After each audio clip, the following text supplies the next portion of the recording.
이 종목은 대체 왜 그랬을까요? 오늘 시장에서 화제가 된 종목들 또 다시 한번 점검해 보도록 하겠습니다. 남북 경협주들은 오늘 일제히 급락이죠. 기대를 걸면 꼭 실망을 하더라고요. 북한과 미국이 다시 한 테이블의 협상이라는 것을 하나라는 생각을 했었는데 결국 우리가 들은 건 노딜이었습니다. 장 시작부터 일제히 밀려났고요. 지금도 10% 이상의 급락으로 진행되는 종목들 많이 보입니다. 아난티의 경우는 지금도 15% 가까이 밀려난 채 진행되고 있는 모습이네요. 확인하고 나가겠습니다. SM 볼게요. 양호한 실적이 나올 것이다 라는 기대감 하나, 그리고 향후에 경영에 참여하는 사모펀드들이 또 이 SM에 온갖 제한을 걸겠죠. 내년에 있는 3월 주주총회 전에 배당을 확대한다든지 등의 주주 친화책을 나올 것이다라고 기대감이 또다시 형성되는 최근입니다. SM 4% 가까운 상승으로 현재 진행이 되고 있는 모습이고요. 35,500원입니다. 이번엔 MSCC 관련주들을 볼까요? 최근 들어서 빨간불 들어오는 날이 많아요. 삼성전기도, 사막콘덴서도 말입니다. 오늘은 사막콘덴서 쪽으로 조금 더 매기가 쏠리는 모습인데요. 업황이 바닥 찍고 턴한다. 이거는 맞는데 앞으로 회복이 얼마나 빠르게 진행될 것인가, 여기는 아직 의문스럽다라고 말하는 전문가들이 많습니다. 어쨌건 최근 들어서 좋은 모습 보여지니까 또 이렇게 체크를 하게 되네요. 확인하고 또 가겠습니다.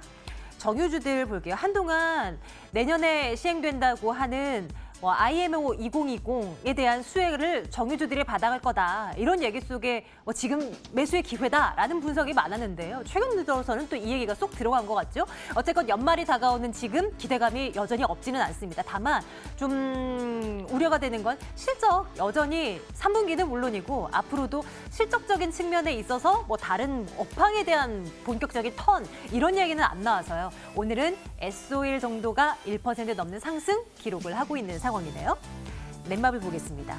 3분기에 호실적 내놨습니다. 그리고 4분기에 신작 출시, 글로벌 시장을 중심으로 내놓을 게임들 대기 중이고요.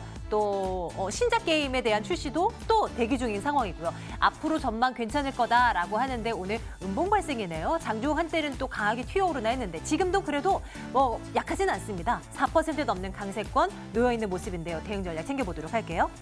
LG화학은 3분기 실적도 자신이 없고요. 그리고 앞으로 내년, 내후년까지 이 본연의 업황에 대한 턴이 힘들 것이다라는 얘기가 나옵니다. 주가는 신저가 기록입니다.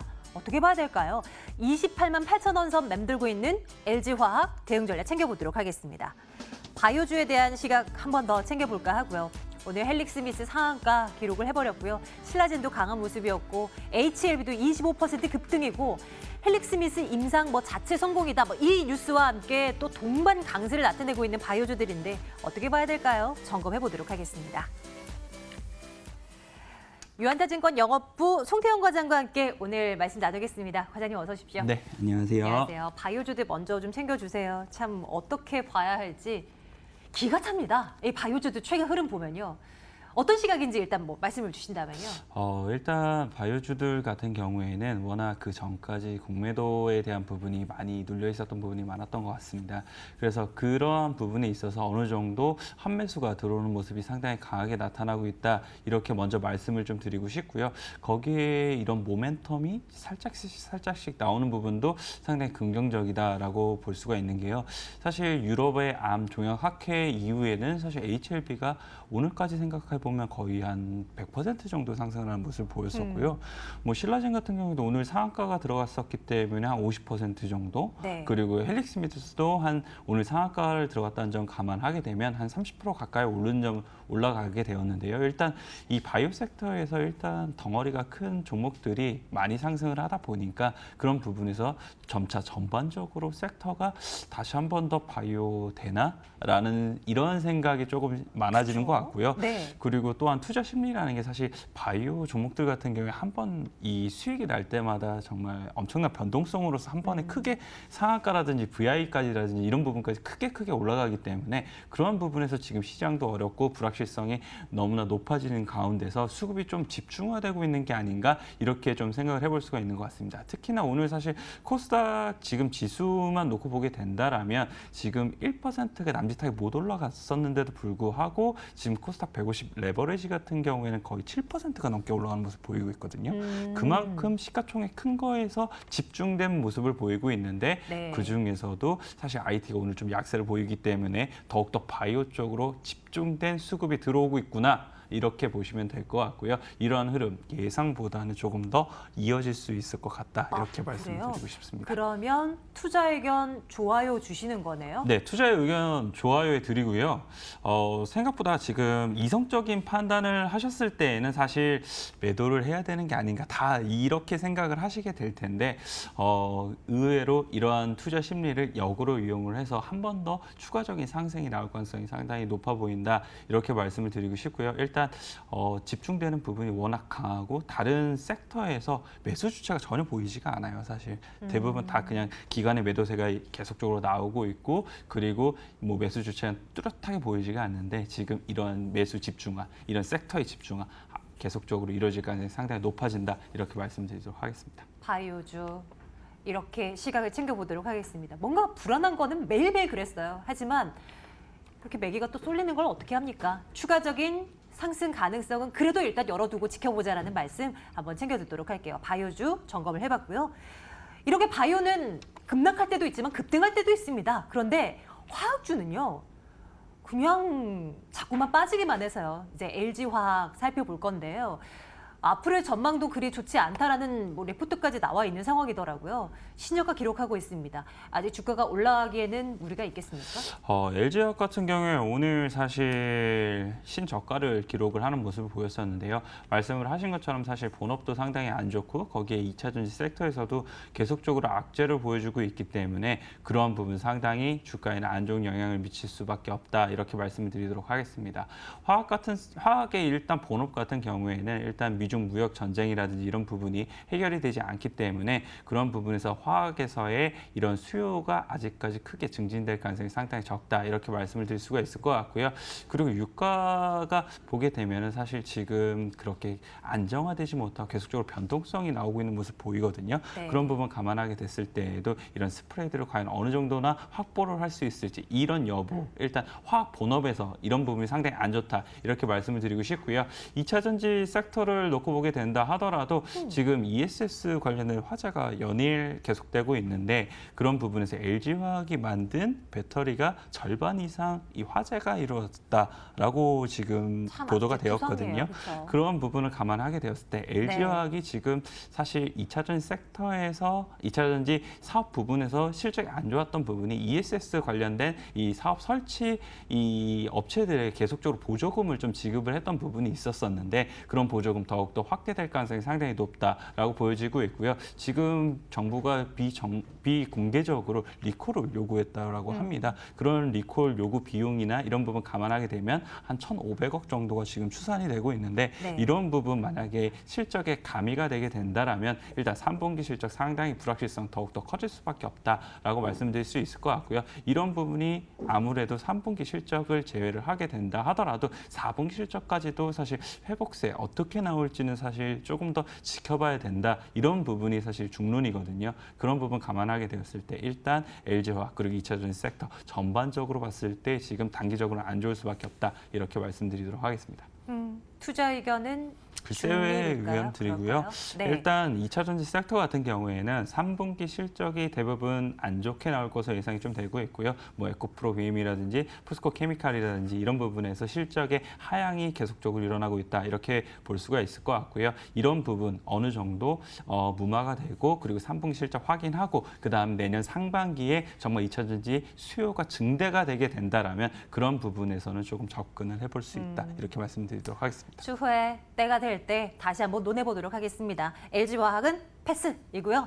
넷마블 볼게요. 넷마블은 반대로 실적에 대한 자신감을 보여줍니다. 3분기 실적은 예상보다 잘 나온 상황이고 4분기 그 이후도 괜찮을 거다라고 하는 시각인데요. 주가의 상승 동력이 될 수 있겠습니까? 사실 게임 업체들 같은 경우에는 사실 이 상반기가 너무나 힘든 시기였었어요. 뭐 실적 같은 경우에 상당히 안 좋게 나오는 업체들이 대부분이었었고 넷마블 같은 경우에도 사실 여기서 그렇게 크게 피해 나갈 수 없었습니다. 신작의 모멘텀이 부재를 했었었고 그리고 중국 게임들이 계속적으로 한국으로 들어오게 되면서 그런 부분에서도 실적을 계속적으로 깎아먹는 부분이 있었었거든요. 그런 부분 일단 3분기 실적에서는 예상 외의 실적이 나오게 되면서 일단은 실적의 모멘텀이 처음으로 생겼다 이렇게 말씀을 드릴 수가 있을 것 같고요. 뭐 영업이익 기준으로 사실 700억대를 예상을 하고 있었는데 860억까지 나오게 되면서 이런 부분 생각보다는 크게 상회를 했다라고 보여지고 있고요.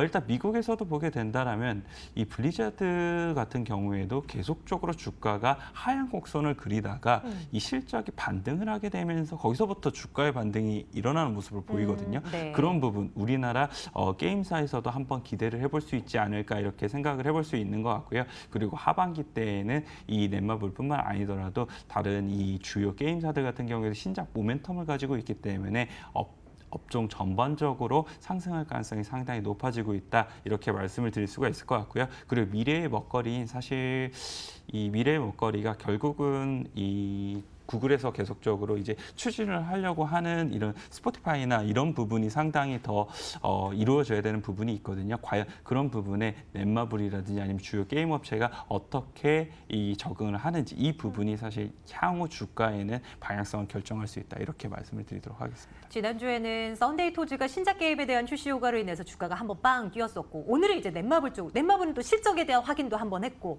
이제 게임주들 한번 봐야 될까요? 투자 의견 좋아요 주시는 거죠? 네, 좋아요 의견을 드리고요. 전반적으로 지금 이 게임 업종들 같은 경우에는 주가가 많이 싸져 있기 때문에 이런 부분에 더욱더 관심 있게 보셔야만 한다 이렇게 말씀드리도록 하겠습니다. 네, 넷마블 좋아요 의견 주고요. 그러면 바이오와 넷마블 둘 중에 내일장 탑픽을 꼽자면 어디로 가볼까요? 넷마블 일단 말씀을 드리고요. 일단 주가가 많이 저평가되어 있기 때문에 그런 네. 부분에서 충분히 수급은 계속적으로 쏠릴 가능성이 있다 이렇게 말씀드리도록 하겠습니다. 좋습니다. 네, 넷마블 단기적인 투자 그 가격 판단은 가능하시겠습니까? 한 목표가는 어느 정도로 설정을 해볼까요? 목표가는 일단 이 하락 전이었던 12만 5천 원권까지도 다시 한 번 더 재차 상승 가능성이 있지 않을까라고 저는 좀 생각을 해볼 수가 있는 것 같고요. 실적적인 측면을 놓고 보게 된다 하더라도 추가적으로 반등이 나올 가능성이 상당히 높고 그리고 단기적인 뿐만 아니더라도 장기적으로도 좀 접근은 충분히 가능하다 이렇게 말씀을 드리도록 하겠습니다. 네,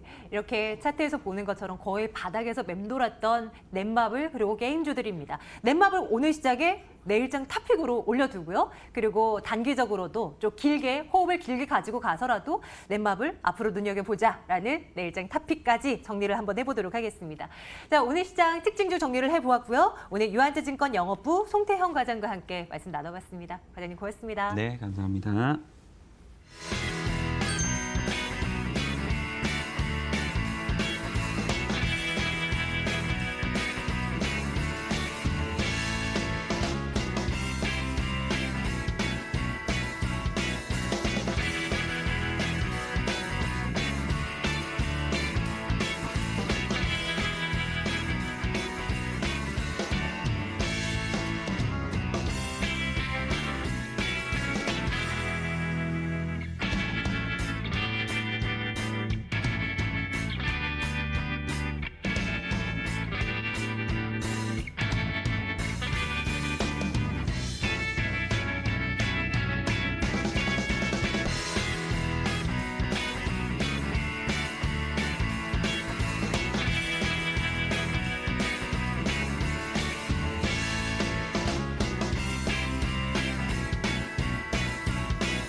7일 월요일 한 주의 첫 거래가 마쳤습니다. 이번 주 중요한 이슈들을 많이 앞두고 있기 때문에 지수의 방향성이 뚜렷하지는 않았던 하루였습니다. 일정부터 정리해 보도록 하겠습니다. 일단 내일입니다. 중국 증시가 긴 연휴를 끝나고 다시금 개장에 들어온 예정이고요. 삼성전자가 화요일 실적을 발표하고 앞두고 있습니다. 10일부터 11일까지는 미국과 중국이 워싱턴에서 고위급 무역 협상을 재개할 예정인데요. 중국이 현재 계속해서 스몰딜을 원한다라는 보도를 내놓으면서 합의가 쉽지는 않을 것이다라는 시장의 시각이 나오고 있는 상황입니다. 10월 10일 목요일 국내 증시는 옵션 만기를 앞두고 있는 상황입니다. 변동성이 클 것으로 예상이 되니까 수급 현황들 주목해 보시면 좋을 것 같습니다. 오늘 국내 시장을 정리를 해보자면 일단 이 경협주들의 급락, 제약바이오주들의 급등 이렇게 정리를 해볼 수가 있을 것 같은데요. 경협주와 바이오주들의 표정이 극명하게 엇갈렸습니다. 어제입니다. 스웨덴 스톡홀름에서 북미 실무 협상이 있었는데 회담이 결렬됐고 오늘 경협주들이 일제히 급락하는 모습입니다. 경협주들 종가를 체크해 보도록 하겠습니다. 먼저 일단 부산산업이 19% 가까이 하락하면서 거래를 마쳤습니다. 차트를 확인해 보시면요. 일단 출발 자체도 갭하락으로 출발을 했고요. 시초가 대비해서도 하락폭을 많이 키워가면서 거래를 마친 점 특징적으로 체크를 해보시면 좋을 것 같습니다. 부산산업이 19% 하락하면서 거래 마쳤습니다. 한창도 19%대 낙폭 보이면서 거래를 마무리 지었고요. 일신석재와 인디에프도 17%대 낙폭을 보이면서 거래를 마무리 지었습니다. 대표적인 경협주입니다. 현대엘리베이도 11% 하락하면서 78,200원의 종가를 기록한 모습 전해드리겠습니다.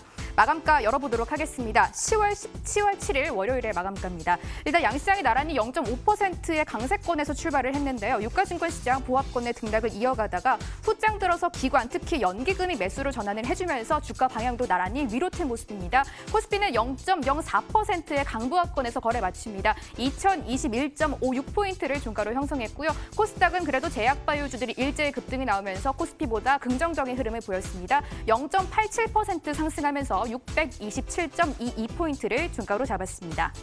경협주 이어서 급락한 테마를 하나 더 체크해 보도록 하겠습니다. 바로 안철수 테마주로 체크를 해볼 수가 있을 것 같은데요. 열어보도록 하겠습니다. 안철수 테마주가 일제히 급락하는 모습입니다. 써니전자와 안랩 그리고 다물 멀티미디어도 일제히 급락하는 모습이 체크가 됐는데요. 안철수 바른미래당 의원이 정계 복귀설을 일축한다. 정계 복귀할 예정이 없다라고 밝히면서 일제히 테마주들이 급락하는 모습이었습니다. 일단 써니전자가 22% 급락하면서 3,485원까지 주가가 내려와주는 모습입니다. 대표적인 안철수 테마주인 안랩도 13% 급락하면서 거래를 마쳤습니다. 일단 출발 자체도 역시 개파락을 출발을 했고요. 음봉으로 전환되면서 거래 마쳤습니다. 시초가 대비해서도 탄력을 많이 빠져가면서 57,700원까지 종가가 내려와주는 모습 체크를 해보고 있습니다. 다물 멀티미디어도 두 자릿수 하락이 나왔습니다. 16% 하락하면서 3,455원의 종가 기록했고요. 조국 법무부 장관 관련준 서천기계도 13% 급락하면서 정치 테마주 전반적으로 하락한다는 모습 전해드리겠습니다. 오늘 시장의 주인공 바로 제약 바이오주들 들어볼 수가 있을 것 같은데요. 잇따라 호재가 들려오면서 총 4개의 종목이 상한가를 기록했습니다. 열어보도록 하겠습니다. 제약 바이오주입니다. 일단 사이토젠과 헬릭스미스, 아연제약, 신라젠 4개의 종목이 상한가를 기록하면서 가격 제한폭이 풀리지 않으면서 거래를 마쳤습니다. 사이토젠부터 체크해 보도록 하겠습니다. 가격 제한폭 가득 채우면서 종가를 기록했는데요. 사이토젠이 세포 채집 장치를 관련해서 미국에서 특허를 취득했다라는 소식이 들려왔고 장 출발부터 상한가로 직행하면서 가격 제한폭 유지하면서 거래를 마친 모습입니다. 사이토젠 11,050원에 종가 기록했습니다. 오늘의 주인공 단연 헬릭스미스를 들어볼 수가 있을 것 같은데요. 역시 가격 제한폭 유지되면서 거래를 마쳤습니다. 헬릭스미스 지난달에 쇼크를 딛고 다시금 올라왔습니다. 미국에서 실시한 엔젠시스의 임상 3상에서 안전성과 유효성을 입증했다라고 사측이 밝혔고요. 여기에 엔젠시스의 상업화가 성공할 경우에 이연제약의 생산 라인을 사용할 것이다라는 소식이 들려오면서 이연제약 역시 상한가를 풀리지 않으면서 거래를 마친 모습입니다. 이연제약도 장대 양봉을 그려낸 모습이고요. 16,300원의 종가를 기록했습니다. 신라젠 역시 상한가를 기록했습니다. 후장 들어서 탄력을 더욱더 키워간 모습인데요. 신라젠도 종가 이어서 체크해 보도록 하겠습니다. 신라젠이 14,200원까지 오늘 주가 회복이 나온 모습입니다. 10월 1일 날 상한가를 기록한 모습 보실 수가 있겠는데요. 오늘 역시 3일 만에 다시 한번 상한가를 기록한 모습입니다. 지난 금요일에 있었던 최대 자산 운용사 블랙록의 지분 추가 매입설이 오늘까지도 유효한 모습입니다. 3% 강세에서 출발했는데요. 탄력 굉장히 많이 끌어올렸고요. 가격 제한폭 가득 채워가면서 14,200원에 종가 기록했습니다. 메지오는 추가로 특허를 관련 소식이 있었습니다. 9% 가까이 상승하면서 나오면서 15만 4,900원의 주가 기록했고요. 이중항체 관련주인 ABA 바이오도 20% 가까이 급등하면서 거래 마쳤습니다. HLB와 HLB 생명과학도 20% 넘는 급등세 보이면서 HLB 생명과학은 15,450원을 중가 기록했습니다.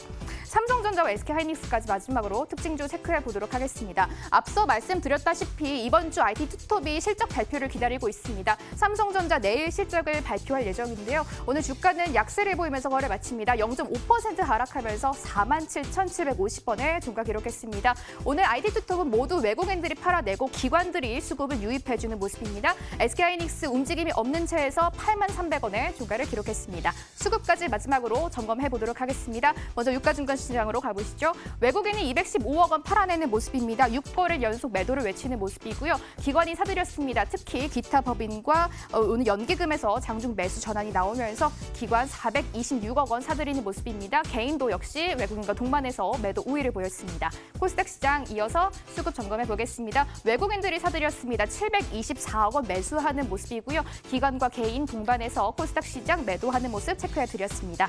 10월 7일 목요일에 마감 사광 정리해 드렸습니다.